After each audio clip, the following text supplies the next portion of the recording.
Assalamualaikum warahmatullahi wabarakatuh. Baiklah, untuk pertemuan kali ini, pada video yang kedua ini kita akan membahas tentang materi kelanjutan dari yang kemarin. Kalau pertemuan yang lalu itu membahas tentang gelombang berjalan, ya. Pada kesempatan kali ini kita akan lanjutkan untuk gelombang stasioner, ya. Kemudian untuk kompetensi dasarnya, menganalisis besaran-besaran fisis gelombang berjalan dan gelombang stasioner pada berbagai kasus nyata. Kemudian untuk adik 4-nya, keterampilannya melakukan percobaan gelombang berjalan dan gelombang stasioner beserta presentasi hasil percobaan dan makna fisisnya. Pada pertemuan yang lalu, gelombang itu berdasarkan amplitudonya dibedakan menjadi dua, yaitu gelombang berjalan dan gelombang stasioner. Ini sudah pada pertemuan waktu gelombang berjalan, ya. Gelombang berdiri atau gelombang stasioner atau gelombang diam itu adalah gelombang yang nilai amplitudonya itu berbeda-beda pada medium yang dilewati, ya. Contohnya bisa pada yang banyak itu pada senar gitar, ya, pipa organa, ya, kemudian pada permukaan air, ya. Ini saya ulang kembali, ini video terkait dengan gelombang berjalan dan gelombang stasioner, ya. Contohnya yang ini, ya, itu pada tangkriak yang besar itu dilihat di ujung sini ini adalah vibratornya, kemudian ujung yang dekat dengan kita ini adalah pemantulnya. Terlihat bahwa gelombangnya tampak berjalan, ini namanya gelombang berjalan. Kemudian mengenai titik pantul, ya, kemudian titik gelombangnya memantul ke sana berpadu dengan gelombang datang, sehingga ada gelombang datang dan gelombang pantul yang saling bertemu sehingga timbullah gelombang stasioner. Nah, seperti ini sudah tampak gelombang berjalan, ya, gelombang stasioner tampak jalan di tempat. Ini saya pilihkan video yang pada gelombang air karena frekuensinya rendah sehingga mudah diamati. Kalau pada senar gitar itu cepat sekali, tidak tampak, gitu ya.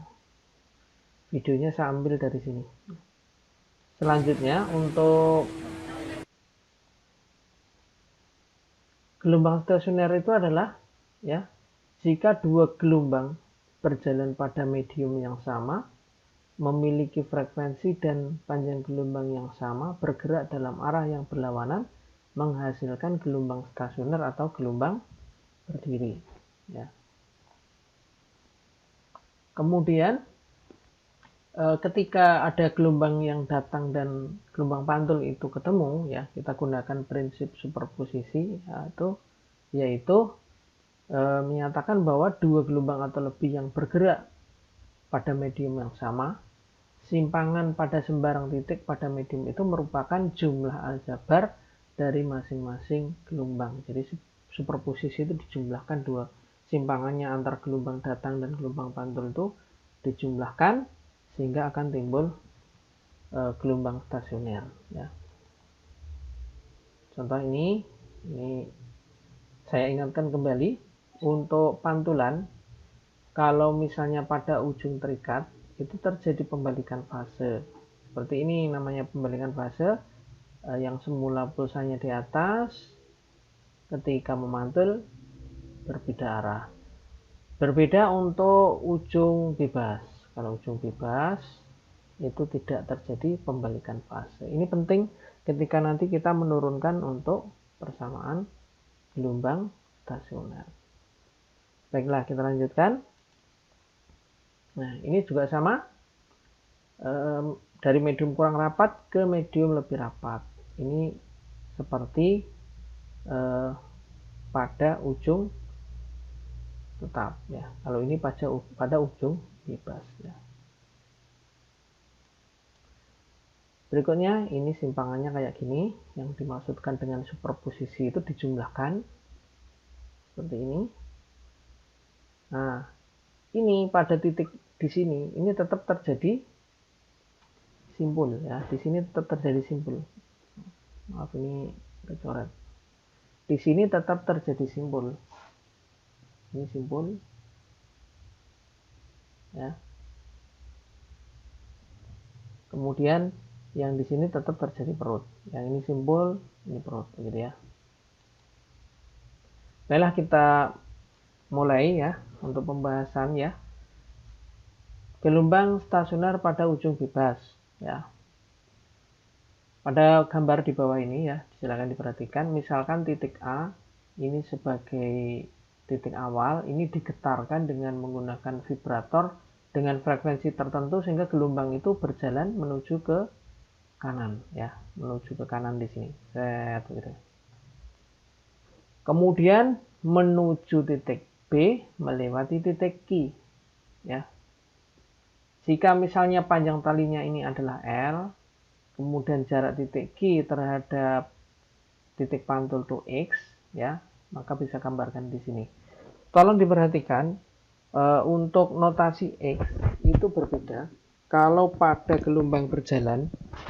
Kalau pada gelombang berjalan, X itu ngitungnya dari sumber getar. Sedangkan pada gelombang stasioner, X-nya itu ngitungnya dari titik pantul di sini.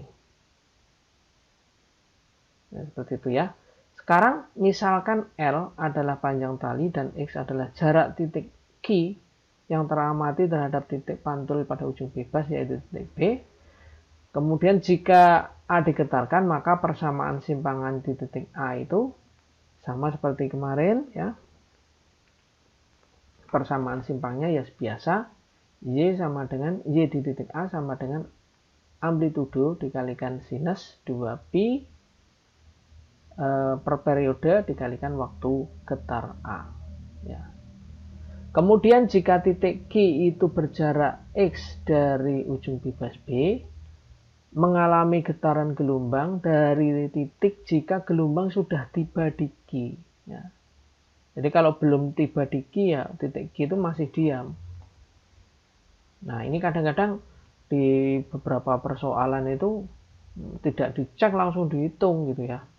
Ya, kalau dihitung pakai rumus matematika yang rumus gelombang berjalan ya, Y sama dengan omega A sin omega T min Kx ya, dihitung nilainya ya ada, tapi itu secara fisika bisa, secara fisis bisa salah karena gelombangnya belum sampai. Kemudian apabila titik A telah bergetar T detik, maka tentulah Q bergetar kurang dari T detik. Ya, kenapa? Karena memerlukan waktu untuk merambat. Ya. Jadi TQ-nya itu XQ min V. Mengapa ini L min X per V? Nah, saya tunjukkan lagi di gambar yang sebelumnya ya. Di gambar sebelumnya itu jaraknya ini, jarak dari A ke Q, ya, X dari A ke Q itu sama dengan L min X ya. L min X ini L min X begitu ya. Jadi ini L min X dibagi V. Ya, waktu yang diperlukan untuk merambat itu berarti L min X per V begitu. Selanjutnya persamaan gelombang datang di titik Q adalah ini A sin omega T Q1 ya, sama dengan A sin 2pi per T dalam kurung ini waktu getar A dikurangi dengan waktu perjalanan. Waktu perjalanannya adalah L min X per V. Sehingga kalau diteruskan ini jadinya ini min kali min plus, jadinya seperti ini. Ini gelombang baru tiba di titik Q. Jika gelombang pantul sudah sampai di titik Q, gelombang sudah menempuh jarak L plus X. Kalau yang datang tadi adalah L min X, setelah mantul adalah Nah, setelah mantul begini kembali berarti jaraknya L plus X, sehingga persamaan gelombang pantulnya adalah A sin 2 pi T T amplitudo dikalikan waktunya T2. T2 itu tidak lain adalah TA min L plus X dalam kurung ya, L plus X per V, sehingga jadinya seperti ini. Ini gelombang datang, dan ini gelombang pantul. Gelombang datang dan gelombang pantul itu kita padukan di superposisi. Ingat tadi bahwa prinsip superposisi itu adalah menjumlahkan simpangan dari kedua gelombang. Hasil superposisinya ini YQ sama dengan YQ1 plus YQ2. Nah, ingat bahwa persamaan sin A ditambah sin B itu adalah 2 sin setengah jumlah cos setengah selisih, sehingga persamaan ini tadi dapat diselesaikan.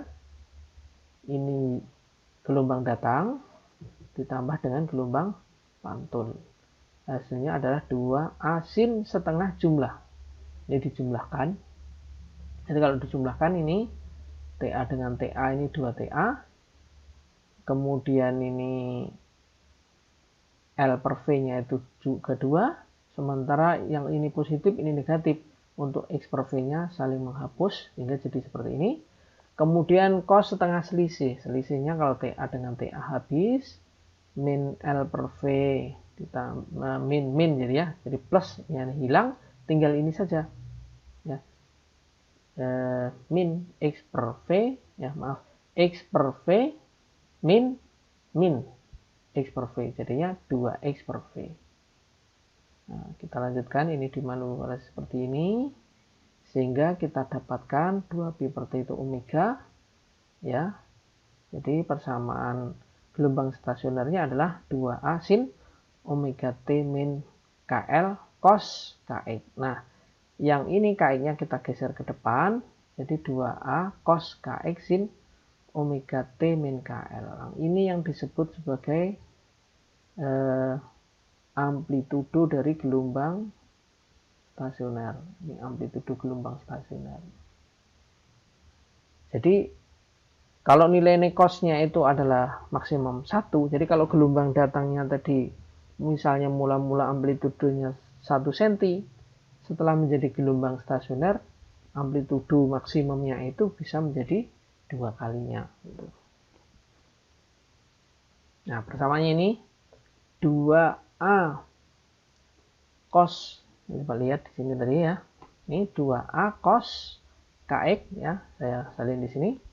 2A cos KX ini adalah simpangannya. Ini dari sini ya.